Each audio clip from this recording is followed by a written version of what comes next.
The crimson puddle spreading across the linoleum of St. Jude's North Ward wasn't the result of a surgery gone wrong. And the woman looming over the corpse, gripping a scalpel with surgical precision and a predator's gaze, certainly wasn't a physician.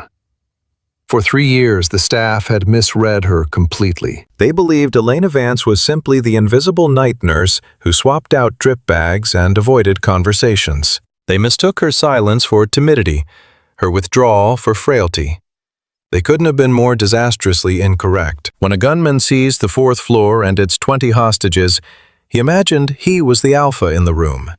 He didn't realize he'd just trapped himself in a cage with a phantom. This is how the hunter became the hunted. It began on a bleak Tuesday in November, with freezing rain lashing against the glass skin of St. Jude's Memorial Hospital in Seattle. Up on the 4th level, trauma and post-op, the air hung heavy with the sterile scent of industrial polish and rubbing alcohol. It was the dead of night, that hollow stretch known as the graveyard shift. Elena Vance sat motionless at the desk, the monitor's cold azure glow washing over her unblinking stare. To anyone passing by, she was barely part of the scenery. 34 years old, with nondescript brown hair restrained in a fraying knot, she moved with a calculated shuffle. She rounded her shoulders, shrinking her physical presence to zero, speaking only in hushed tones and never challenging authority. "She's basically a cyborg," whispered Sarah Jenkins, a 22-year-old fresh hire distracted by her phone screen at the far end of the counter. I asked about her weekend plans and she just said, laundry. Who spends 48 hours washing clothes? Dr. Marcus Holloway, the on-call trauma lead, didn't bother lifting his gaze from his paperwork. "As long as the medication dosages are right, Sarah, I don't care if she stares into the void. Just keep her away from the grieving relatives. She has all the warmth of a damp sponge." Holloway was a mix of brilliance, hubris, and exhaustion, running on espresso and adrenaline after a 6-hour vascular reconstruction. He was too absorbed in his own importance to truly see Elena. He missed the fact that her shuffling feet made absolutely no noise. He missed that when a tray crashed in the cafeteria 3 floors below, she didn't flinch. Instead, her weight instantly shifted to the balls of her feet, her eyes scanning escape routes before anyone else even processed the sound. He certainly never saw the jagged topography of scar tissue, mapping the path from her collarbone down her right shoulder, concealed beneath the cheap fabric of her scrubs. Elena entered data into the system. Room 404 stable. Vitals baseline. IV replaced. It wasn't boredom that kept her still. It was discipline. The old instincts hadn't died. They were merely sleeping with one eye open. 7 years prior, Elena Vance wasn't wiping fevered brows. She was Staff Sergeant Vance, embedded with a cultural support team alongside the 75th Ranger Regiment in the Pesh Valley, Afghanistan. She had breached compounds in pitch blackness. She had packed sucking chest wounds while dodging sniper fire from 300 meters out. She thought she had buried that version of herself. "Hey, Vance?" Sarah popped a bubble of gum. "Mind taking the garbage to the chute? The hallway by the elevators creeps me out when I'm alone." Elena raised her head, face impassive. "Sure." She rose, economical, fluid, no wasted energy. As she hoisted the heavy bags, the hidden cables of muscle in her forearms rippled beneath her pale skin before she instantly slumped her posture, camouflaging her power once again. She navigated the dimly lit corridor as the storm intensified, thunder rattling the window panes. Upon reaching the utility closet near the elevator bank, a noise cut through the ambient hum, a sound that had no place in a house of healing. It wasn't the squeal of a gurney wheel or the chirp of a pager. It was the distinct, mechanical clack of a bolt carrier slamming home on a rifle. Elena halted. The shuffle evaporated, her spine locked into alignment. Her chin dipped. She held her breath. The elevator chimed, and the doors at the end of the hall parted. Elena silently receded into the shadows of the utility room, leaving the door ajar just a fraction of an inch. Through the crack, she observed. A massive figure stepped out. 6'4", easily 250 pounds. He wore a sodden trench coat and heavy boots, with a duffel bag slung across his back. But it was the object in his hands that turned Elena's blood to slush, then to lava. An AR-15 platform with a short barrel and holographic sight. This wasn't a street thug with a cheap pistol. This was an operator who maintained his gear. He didn't look manic. He looked composed. She watched him move past her concealment, vectoring directly toward the nurse's station. He moved with a heavy, deliberate rhythm, not rushing. Elena glanced at her wrist. No smartwatch, just a battered, tactical G-Shock. 2:14 in the morning. She tapped her pocket. Her phone was sitting back at the desk. She was weaponless, trapped in a cul-de-sac, watching a wolf stroll casually into the sheep pen. The hospital's quiet hum fractured instantly. Not from a scream, but from a roar that shook the very air. "Nobody move!" Huddled in the shadows of the utility closet, Elena watched the nightmare spill into the hallway. Dr. Holloway's clipboard hit the floor with a clatter. Sarah Jenkins went rigid, her fingers losing their grip. Her smartphone slid free, skittering across the polished linoleum. The shooter, Silas Thorne, a name soon to be infamous, booted the waiting room doors shut and jammed a rubber doorstop underneath. Exit blocked. "Hands on the desk, now!" he bellowed, leveling his rifle. Sarah let out a shrill, blood-curdling shriek. "Please, I don't—" The crack of a gunshot cut her off. He hadn't aimed at her. He'd put a bullet straight into the drywall above. In the narrow corridor, the blast was ear-splitting. White dust and debris drifted down like snow onto the sterile tiles. The reverberation left them reeling. "Next one goes in a kneecap!" Thorne screamed over the ringing in their ears. "Where is he? Give me Holloway." The surgeon, usually the untouchable king of this ward, stood shaking. He lifted his hands with agonizing slowness. His complexion had gone gray. I'm Dr. Holloway." Thorne swung the muzzle toward the man's chest. "Do I look familiar, doctor? Do you remember Mary Thorne, 3 years ago? Operating table 4. You told us it was a routine bypass. You promised she'd be home by Christmas." Holloway's eyes bulged, stammering. I treat thousands of patients. I can't possibly—" "You murdered her!" Thorne's voice cracked, his control splintering under the weight of his grief. "You were drunk on the job. Even the nurses whispered about it. I spent 3 years hunting down the proof, and tonight is your trial." Thorne snapped the barrel back toward Sarah. "You, get the patients out. Everyone in the corridor right now. If they can't walk, drag them." Inside the closet, Elena felt her pulse hammer. Not from panic, but from the surge of combat readiness. The world slowed to a crawl. Her training took over, assessing the threat instantly. Target, male, heavy build. Primary weapon, AR-15, likely semi-auto with a 30-round magazine. Secondary, sidearm holstered on the hip. Looks like a 1911. Hostiles, 1 visible. Friendlies, 2 staff confirmed. Approximately 12 patients in the wing. Environment, confined quarters. Hardcover is limited to the nursing station. Staying in this closet makes me a liability. I have to move. Charging him from 50 feet out with no cover is a suicide run. I need to blend in. I need proximity. Elena inhaled sharply, shutting her eyes for a heartbeat. She mentally flipped a switch, burying Staff Sergeant Vance deep inside. In her place, Ellie, the timid nurse, emerged. She shoved the door open and stumbled into the hall, letting the trash bags hit the floor with a loud thud. Thorne whipped around, the rifle snapping in her direction. "Freeze!" Elena threw her hands in the air, forcing her body to shake. She hunched over, shrinking herself down to look small and pathetic. She let her jaw drop in feigned shock. Don't shoot," she wailed, her voice cracking perfectly. "Please, I'm just a nurse. I was just emptying the trash." Thorne scrutinized her. He took in the frayed scrubs, the disheveled hair, and the radiating terror. All he saw was prey. He didn't notice her eyes flicking to his rifle, checking the selector switch and the magazine well. Safety off. He missed the way she calculated the exact yardage between his position and the scalpel tray on the crash cart. "Get over here," Thorne barked, waving the barrel. "Move!" Elena scrambled toward him, deliberately tripping over her own feet to appear uncoordinated. She huddled next to Sarah and Holloway at the desk. Sarah was already sobbing into her hands. Elena seized Sarah's hand, giving it a sharp, firm squeeze. "It's okay," she whispered, forcing a tremble into her voice while her grip locked tight as a vice.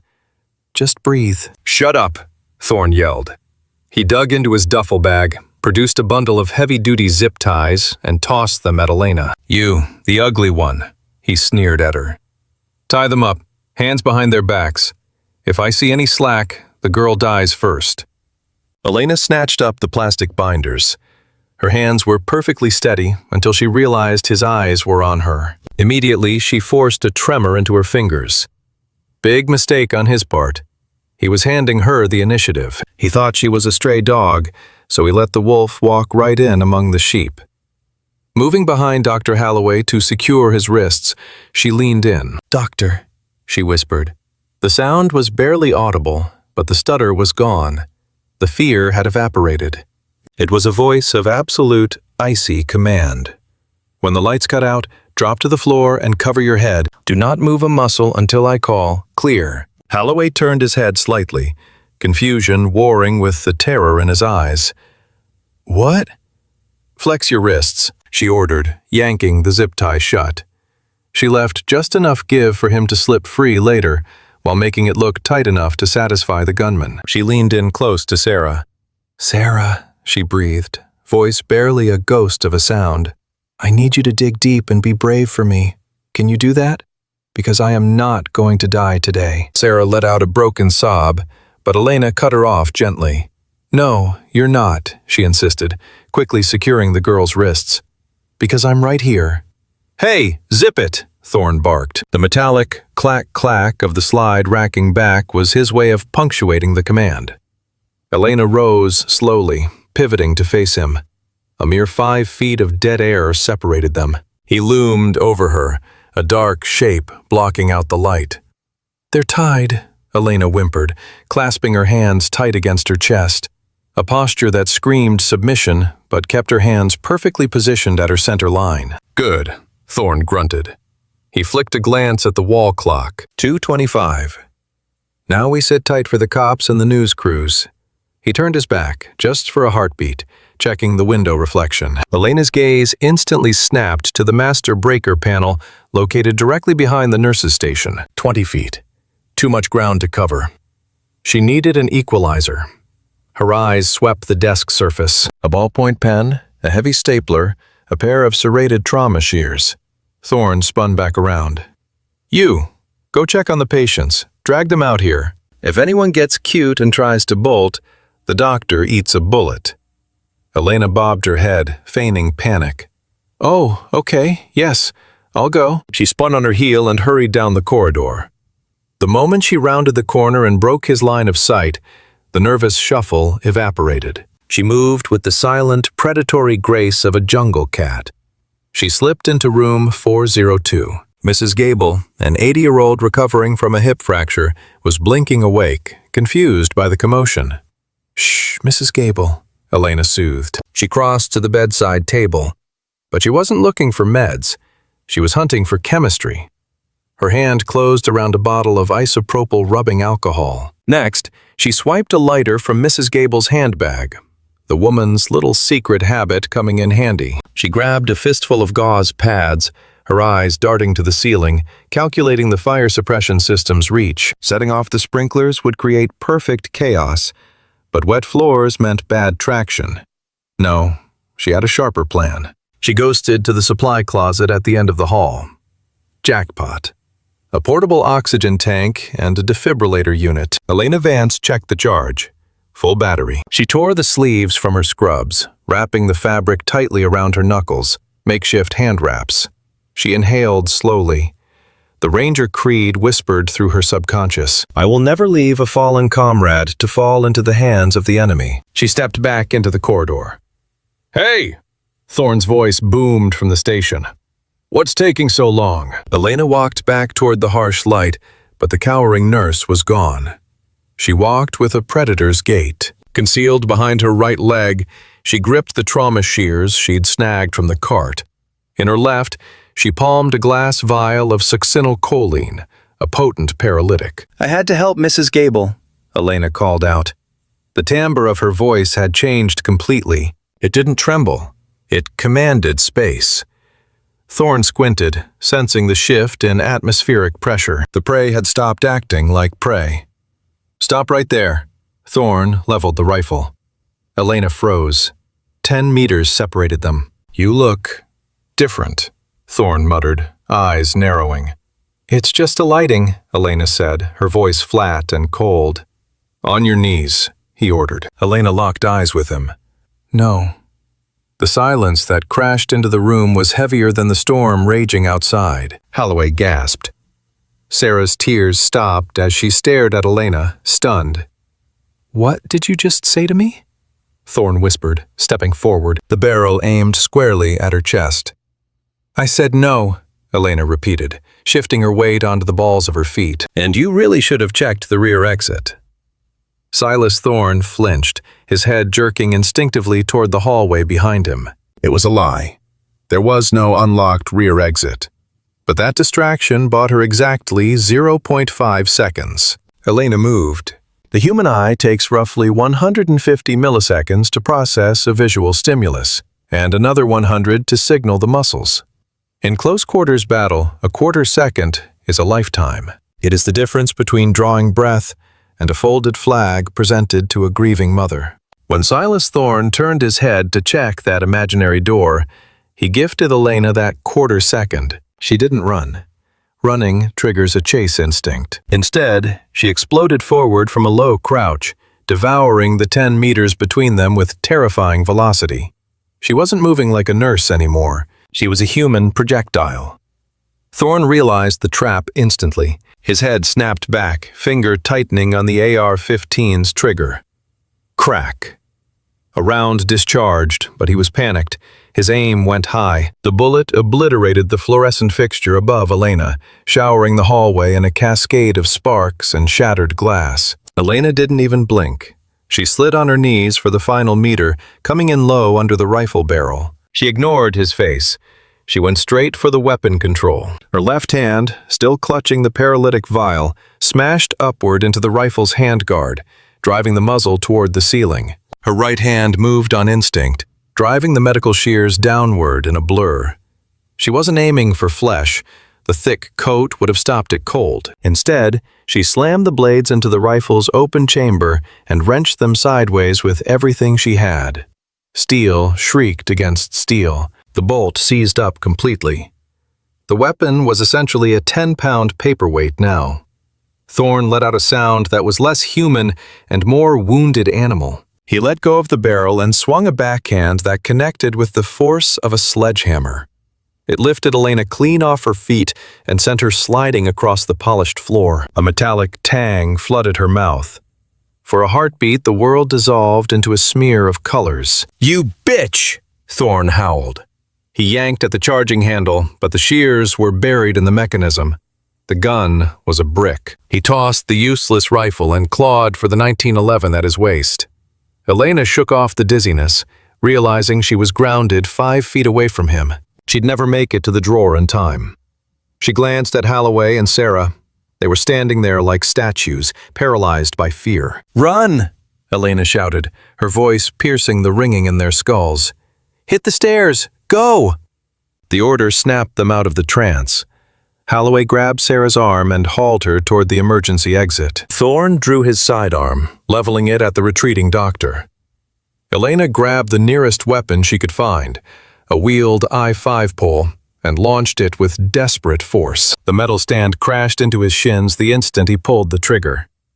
The gunshot was deafening. The bullet strayed, punching into the drywall inches from Sarah's face.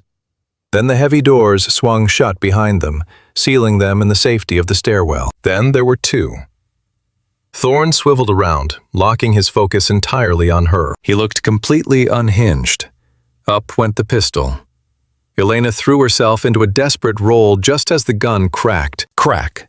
2 slugs tore into the linoleum exactly where she had been standing a split second before. She scrambled behind the nurse's station, putting a wall of thick laminate between her body and his lead.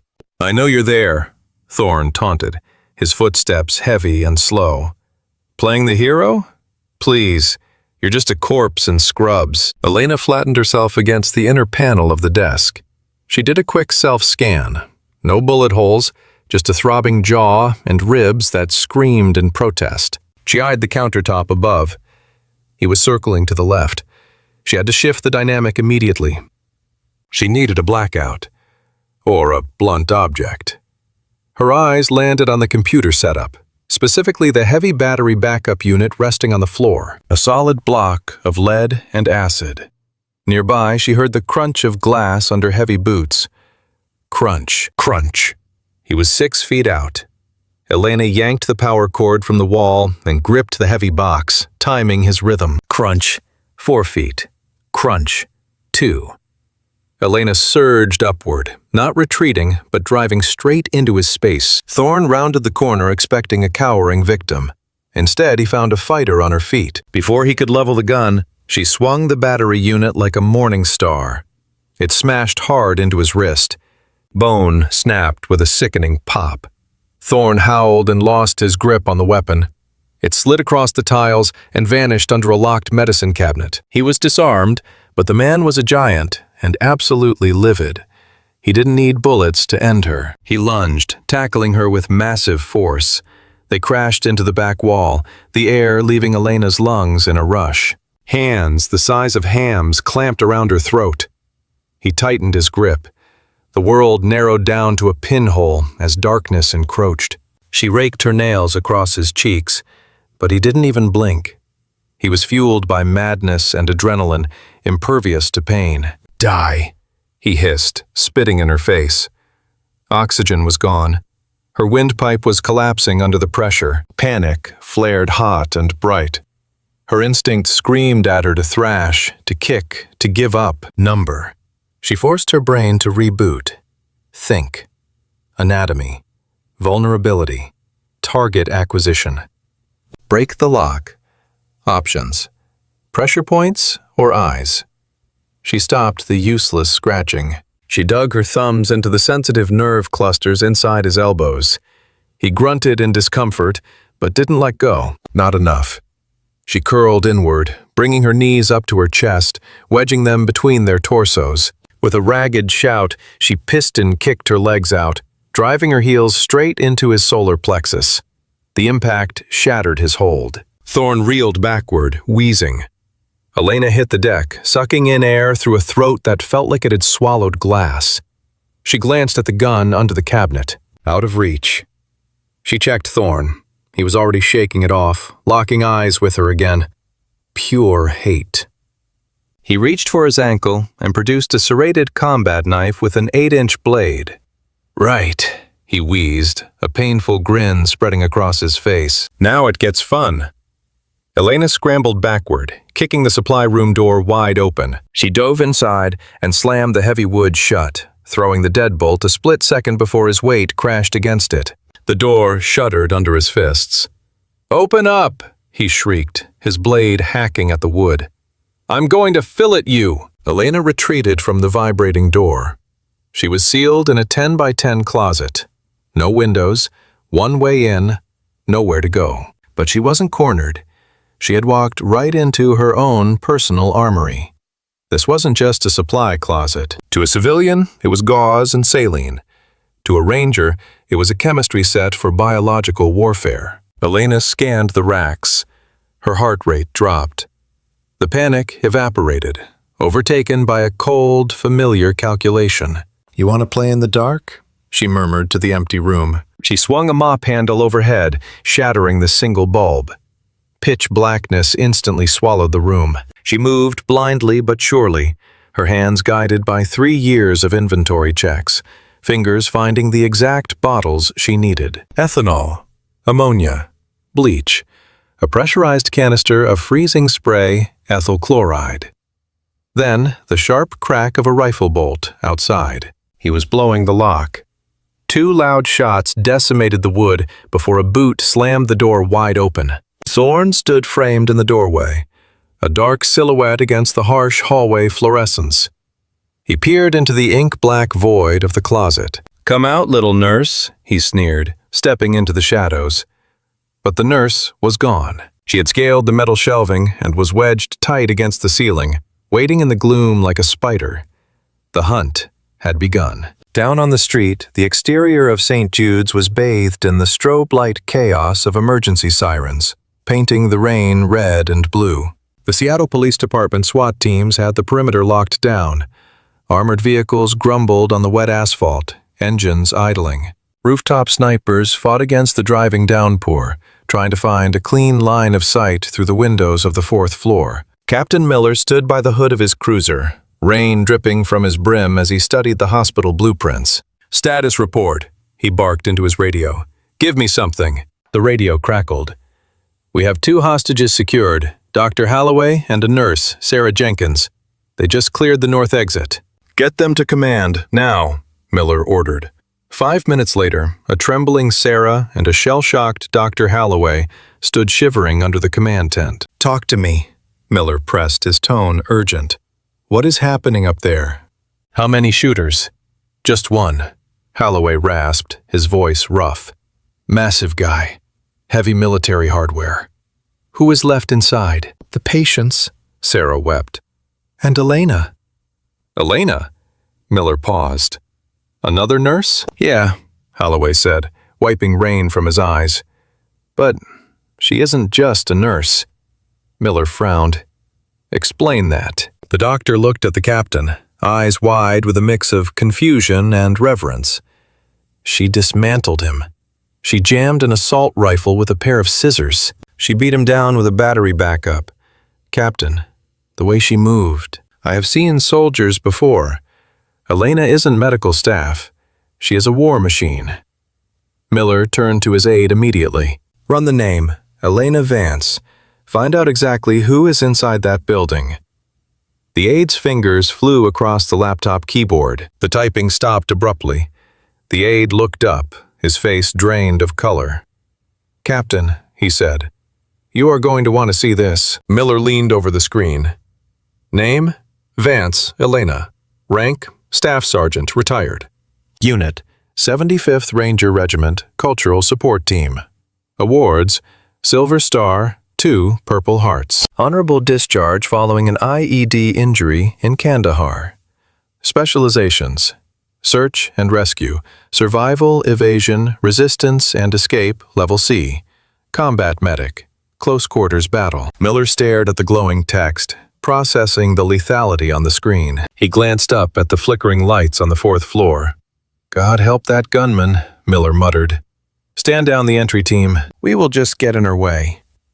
Inside, the darkness was Elena's ally. She had lived in the dark for months in the mountains of the Hindu Kush. She knew how sound traveled in it. She knew exactly how fear tasted in it. Thorne crept into the room, leading with his knife.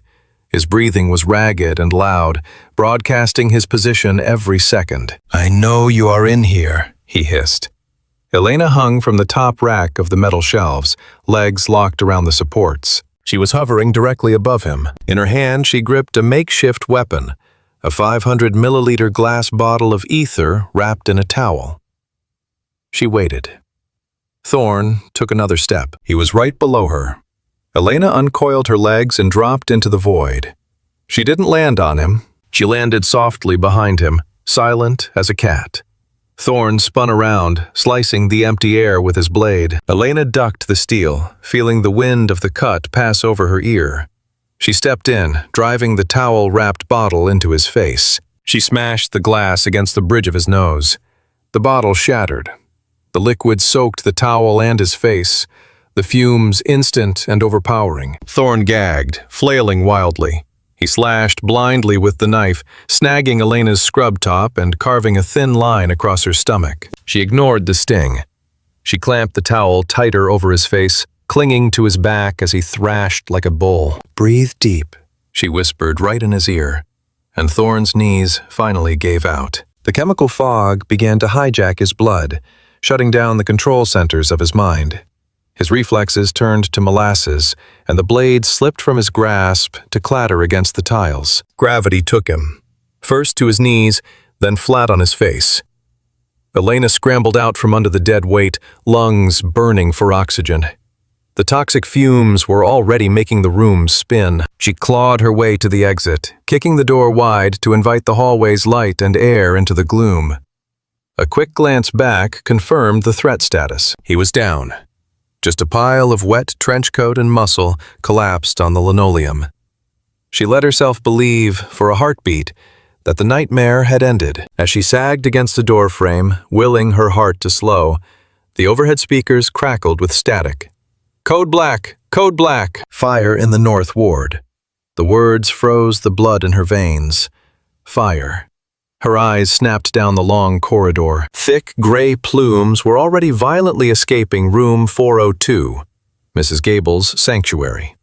Thorne hadn't just come for a fight. He had rigged the board to burn before the first move. The fire alarm began its rhythmic, deafening shriek. Overhead nozzles burst open, drowning the hallway in an artificial gray monsoon. Elena stared at Thorne. He was out cold. She could walk away. She could survive this, but there were souls trapped in those beds. Duty anchored her feet. That was when she saw it. The twitch of a finger. He wasn't finished. He was acting. Or perhaps his tolerance for poison simply defied biology. With a guttural roar, Thorne surged up from the chemical puddle. His face was a mask of crimson rage, eyes swimming in blood and tears, but he was breathing, and in his hand sat a detonator. "If I go down," he hacked, spitting a mix of saliva and ether onto the floor. "Everyone burns." He brandished the small black remote like a holy relic. "C4, he rasped, planted in the oxygen bank. The oxygen supply. If that tank blew, it wouldn't be a simple blaze, it would be a crater. The entire north wing would be erased from the map. Elena calculated the odds. She looked at the trigger. She measured the 10 feet of slick floor separating them. She looked at her open palms. Empty. "Put it down," she commanded. "No." Thorne offered a broken, ghastly smile. "I want to watch the sky fall." His thumb twitched toward the button. Thought abandoned her. Instinct took the wheel. She moved on pure reflex, snatching the only object left on her person. A pen from her pocket, a cheap plastic office supply. She launched it. It wasn't balanced steel. It had no business being a weapon. But Elena Vance had killed countless hours tossing pebbles at tin cans in the vast boredom of the desert deployment. The plastic missile tumbled through the mist and struck Thorne dead in the eye, the one still stinging from the fumes. It wasn't lethal, but the sudden shock of impact on a raw nerve made him flinch. His body jerked. The black box slipped from his wet grip, skating across the tiles toward the open elevator shaft. "No!" Thorne howled. He lunged for the device. Elena lunged for the man. They crashed together in the wet, smoky corridor, rolling through shards of glass and pooling water. Tactics evaporated. This was just a brawl in the mud. Thorne drove a fist into her side. She felt a rib snap. Ignoring the agony, she slammed her forehead into the ruin of his nose. He screamed, blinded by a fresh wave of pain. Elena capitalized, scrambling onto his chest and pinning his limb. She locked "Go to sleep." Thorne bucked wildly. He clawed at her thighs, desperate for air. He managed to rise, lifting her entire body weight off the floor. But Elena Vance was forged in the Rangers. She refused to break. She squeezed until her own muscles felt like tearing. His struggle began to fade. The arm went limp. His head lolled back. Elena maintained the pressure for a slow count of 10, taking no chances. Finally, she released the lock. Thorne collapsed, a motionless heap. Elena fell beside him, staring up at the sprinklers that washed over her face. She was battered, bleeding, and running on fumes. Her eyelids fluttered shut. "Clear," she whispered to the shadows. But peace was a luxury she couldn't afford. The fire in room 402 was hungry. The smoke was thickening, and she had 12 patients unable to walk. Elena Vance forced herself up. She wiped the copper smear from her lips. She seized Thorne by the ankles and dragged his heavy frame into the supply closet. securing the latch with a zip tie she spotted near the baseboards. Then she pivoted toward the inferno. "Time to work," she murmured. The silence left by the violence was fleeting. It was quickly displaced by a sound far worse than gunfire. The deep, inhaling roar of a fire finding oxygen. The sprinklers hissed in futile protest, coating the world in a cold mist. But the water was losing the war. Room 402 wasn't just catching. It was a chemical furnace fueled by accelerants. Ink-black smoke poured into the hallway, crawling along the ceiling tiles like an upside-down ocean. The air turned thick and oily, stinging the nose with the scent of melting plastic and scorched linens. Elena coughed, the taste of soot mingling with the blood in her mouth. Standing upright was a negotiation with pain. Her ribs flared hot, likely 2 fractures from his boot. Her stomach stung from the blade, and her head swam in the ether haze.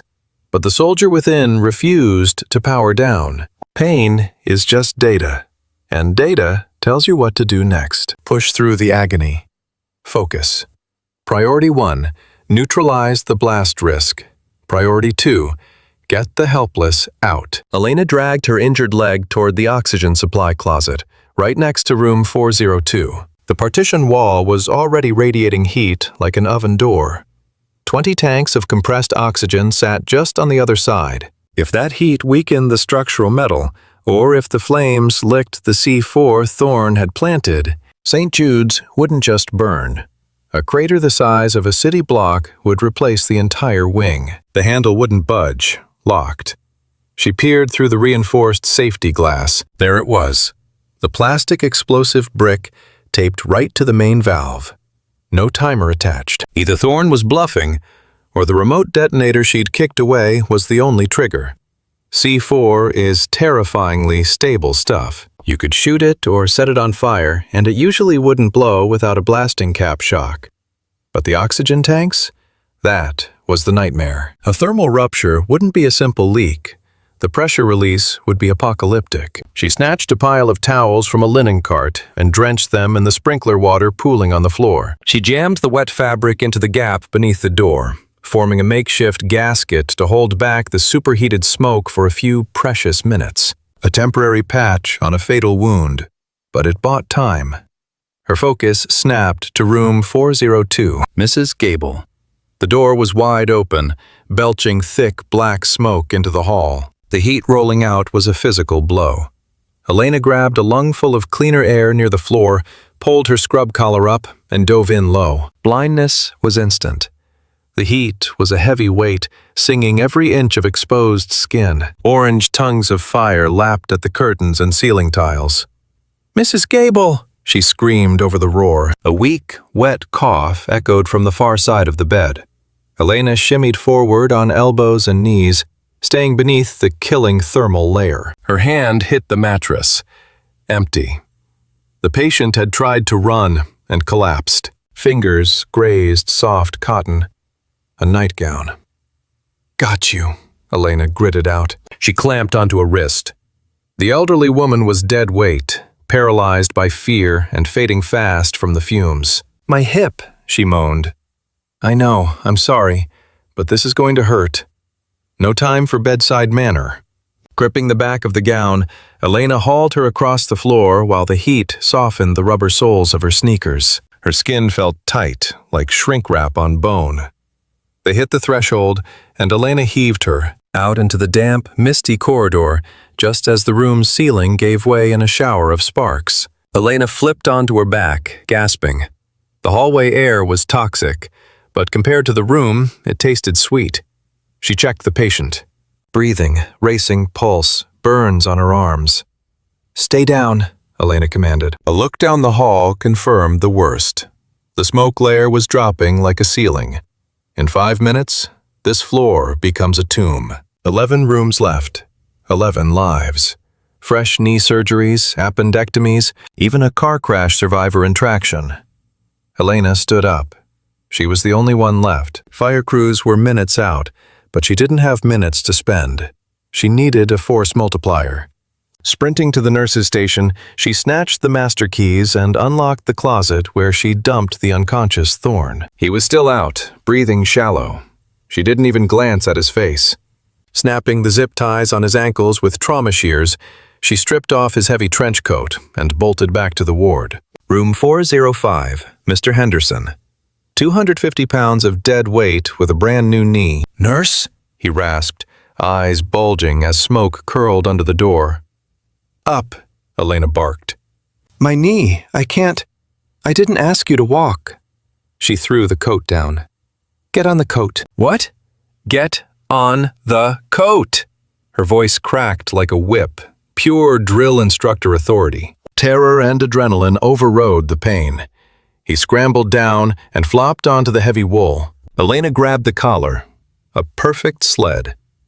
The wax floors, slick with sprinkler water, offered zero friction. She dug her heels in and heaved, sliding him effortlessly into the hallway. "Hold her hand," she ordered, parking him next to Mrs. Gable. "Do not let go." Then on to the next. She became a machine. Breach, secure, extract. Bed sheets, wheelchairs, whatever worked. She daisy-chained them together in the center of the hall, keeping them clear of the roasting walls. The ceiling above the hallway finally breached, raining burning debris down like hellfire. The heat wasn't just hot, it was a physical weight pressing down on her chest. Elena did the mental math. 10 patients accounted for on the floor. 2 were still unaccounted for. Room 410. That was Leo, a fragile little boy dealing with a ruptured spleen. Room 412 held the coma patient, tethered to life by a ventilator. A solid wall of inferno severed the path to 410. The ceiling above was already sagging, tiles crumbling. Elena stared into the fire. She glanced down at her scrubs, already soaked with sweat. Without thinking, she bolted for the janitor's cart, hoisted a mop bucket, and drenched herself in the cold, gray water. One massive inhale. She tucked her chin, grit her teeth, and charged straight through the flames. Down on the ground floor, Captain Miller of Seattle SWAT held the line at the bottom of the stairwell. The building schematics were garbage now. The radio chatter was nothing but static and panic. "Command says the 4th floor is a total loss," a sergeant roared, his voice fighting the wail of sirens outside. "Wind's too strong for the aerials, and the overhang blocks the approach," Miller snapped. "We're taking the stairs. There are hostages up there. It's a blast furnace, Cap. Zero visibility. We go in, we might stay in." Miller's jaw tightened. "We move. Alpha on me. Breachers up. Gas masks on." The unit surged up the stairwell, a column of armored shadows. They hit the 4th floor landing. The metal door radiated heat like a radiator, and black smoke curled lazily through the cracks. Miller gave the nod. Breach. The ram hit the metal, and the door swung wide. Immediately, they were hammered by a wave of crushing heat and oily smoke. Clear left, clear right. They pushed into the gray void, their tactical lights slicing useless beams through the gloom. "Police! Call out!" Miller bellowed. Nothing returned but silence. Only the guttural roar of the blaze and the hiss of sprinklers answered. They advanced. "Cap, eyes up," the point man whispered. Something shifted in the swirling smoke. A long, segmented shape. It looked like a giant insect. It was a human chain. Patients on gurneys, inside wheelchairs, dragging one another along the linoleum. They were clustered in the center of the hallway, keeping low to the floor, huddled under soaked blankets. "Evac, now! Move!" Miller ordered. Rifles were slung. Officers became rescuers, grabbing arms and wheelchairs, rushing them toward the exit. "Where's the nurse?" Miller demanded, hauling a large patient named Henderson to his feet. She turned back. Henderson choked on the smoke, jerking a thumb toward the glowing hellscape down the hall. Went back for the boy. Miller peered into the orange haze. The roof was bowing. The building was dying. "Vance!" he screamed into the radio. "Vance!" Static. "Cap, we gotta bail. The roof is caving," the sergeant yelled. Miller froze. He knew the rules. You don't trade a live rescuer for a corpse. If she was in that fire, she was already gone. "Withdraw," Miller ordered. "Get these civilians out." The team fell back past the heavy fire door, letting it slam shut, sealing the 4th floor's fate. Elena wasn't dead, but she was close. She'd reached room 410 and found Leo cowering under the bed frame, shrieking in terror. She hauled him into the open, curling her body over his as burning debris showered down from the ceiling. She steered him to the corridor, but the exit route, the one the SWAT team had just fled, was buried in rubble. She was trapped. She scanned the room. Her eyes felt baked in their sockets. Her skin was tight and blistering. But she had the boy. He weighed nothing, maybe 60 pounds. "Lock your arms around my neck, Leo," she croaked. "Do not let go." Turning back wasn't an option. Forward was death. She turned to the window in room 410. Reinforced safety glass. Sealed shut. St. Jude's treated suicidal patients. The windows were designed to be prisons. Elena seized a steel oxygen cylinder from the corner. She swung it like a bat. It ricocheted off the glass with a dull thud. Again, a fracture webbed across the surface. She swung a third time, screaming a primal sound, pouring her last reserves of adrenaline into the strike. Smash! The pain exploded. A gale from the storm outside shrieked into the room. Oxygen met fuel. Backdraft. The pressure slammed the room's door shut. Elena scrambled to the ledge. She looked down. 4 stories up, 50 feet of empty air. Below, wet asphalt reflected the strobing red and blue lights. She spotted the aerial ladder. It was cranked to the max, but the storm winds were tossing it like a toy. It was hovering 10 feet out and 5 feet down. An impossible jump, especially carrying a child. Flames were chewing through the wooden door behind them. Elena climbed onto the wet sill. Rain lashed her face. "Leo!" she shouted over the gale.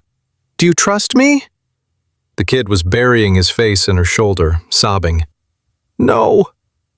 "Good," Elena murmured. "Trust gravity." She ignored the ladder. Her eyes locked on a drainage pipe running vertically, 3 feet to her left. She threw herself into the void.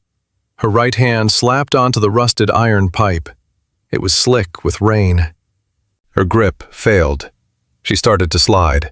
Fingers clawed desperately at the metal, nails tearing away. Her left arm was occupied holding the boy. She had no leverage. Fingers locked around cold iron, a reflex faster than thought. Then came the sickening pop, her shoulder socket giving way under the strain. Gravity claimed her legs, leaving her dangling 40 feet above the concrete, one arm screaming in agony while the boy clung to her chest like a terrified koala. The window above them belched fire, a hungry tongue of orange heat snapping at the empty space where she had stood only a heartbeat before. "Hold on tight." The shout drifted up from the chaos below. The ladder truck was agonizingly slow, its hydraulic arms stretching, the firefighter inside straining to bridge the gap. "Reach for me!"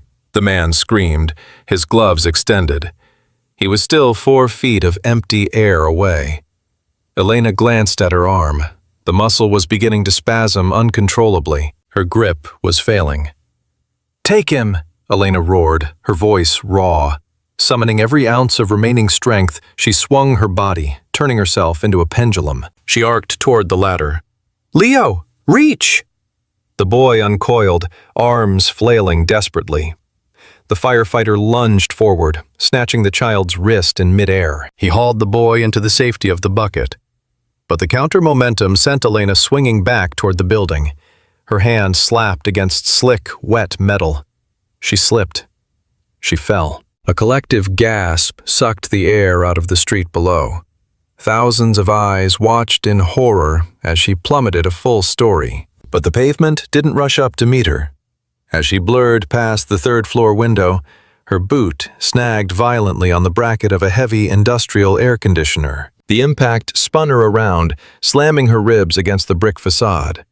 Desperation fueled her good hand, fingers clawing into the AC unit's metal grate. She hung there, battered, scorched, shoulder useless, blood dripping from a dozen lacerations, suspended 30 feet in the air like a broken marionette. Above her, the bucket dropped with stomach-churning speed. "I've got you. I'm right here," the firefighter bellowed, positioning the basket directly beneath her boots. Elena exhaled, opening her hand. She crumpled into the basket, a heap of wet fabric and exhaustion. The firefighter grabbed his radio, his voice cracking. "I have the child and the woman. She is breathing. Repeat, the ranger is alive." As the hydraulics lowered them to the street, the police line shattered. It wasn't a riot. It was her people. The hospital staff. Dr. Holloway. Sarah. They surged toward the truck. As soon as the basket kissed the asphalt, Elena tried to rise, but her legs refused the command. Holloway was there instantly. He supported her uninjured side, his face wet with unchecked emotion. "I've got you, Elena," Holloway choked out. "I've got you."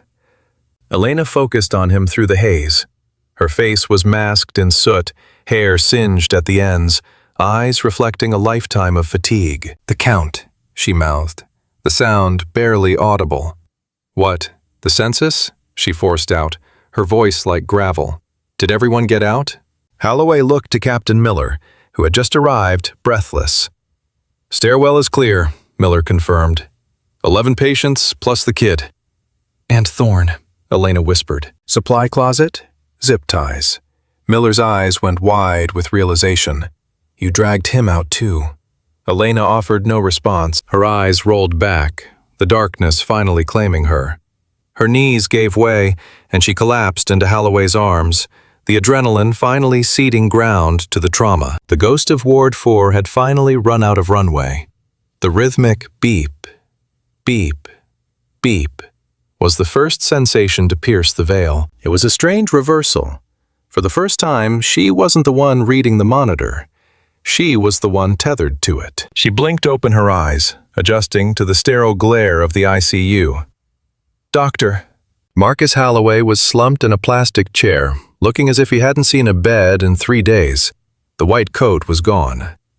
"Welcome back, Sergeant," he murmured. "The patients," Elena rasped, her throat still raw from smoke inhalation. "All of them." Marcus offered a weary, tearful smile. "Every single soul made it. Even the boy. You tossed him 40 feet through the air into a firefighter's arms." Elena gave a slight nod, relief soothing the ache in her bones. The tally was steep. 3 broken ribs, a dislocated shoulder, and second-degree burns mapping her back. Thorne, his career was over. "I went through your personnel file," Marcus said, his voice trembling. "For 3 years I treated you like office furniture. I snapped at you. I looked right through you. I had no idea I was standing in the shadow of a giant. I just did my job," Elena whispered. "No, you did mine." Marcus paused, the guilt heavy in the room. He leaned in, his expression haunted by the specter of Thorne. "Before the fire took him, Thorne screamed that I was drunk that night 3 years ago, the night his wife died." He looked at her, terrified of the truth. "Was I, Elena? I was in a dark place back then. The memories are gone." Elena looked at the brilliant surgeon, the man who had saved hundreds. She remembered the distinct scent of scotch on his breath that night. She remembered stepping in quietly to steady his hand when it shook. But she also remembered the autopsy.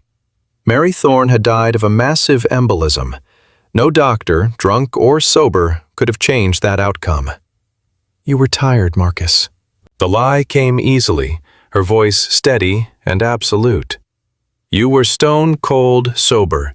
You did everything right." Marcus slumped back in the chair, the crushing weight of 3 years evaporating from his shoulders. She had pulled his body from the fire, and with that single mercy, she had salvaged his soul. 3 weeks later, the press swarmed the hospital lobby, clamoring for a glimpse of the Angel of St. Jude's.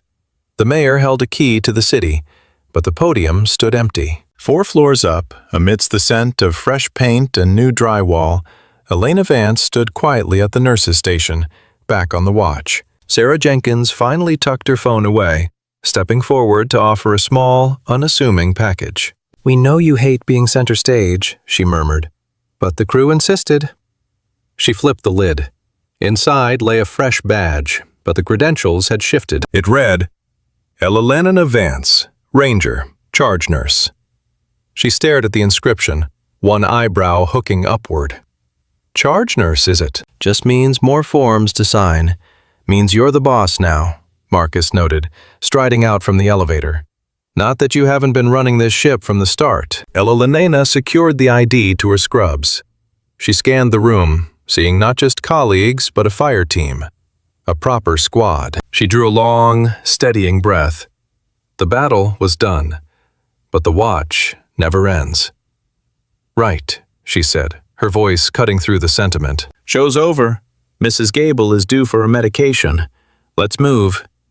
She pivoted and glided down the hallway, silent as a phantom, embracing the night shift. That brings us to the close of Elena Vance's chapter. It stands as a testament that true heroes rarely wear capes or dress uniforms.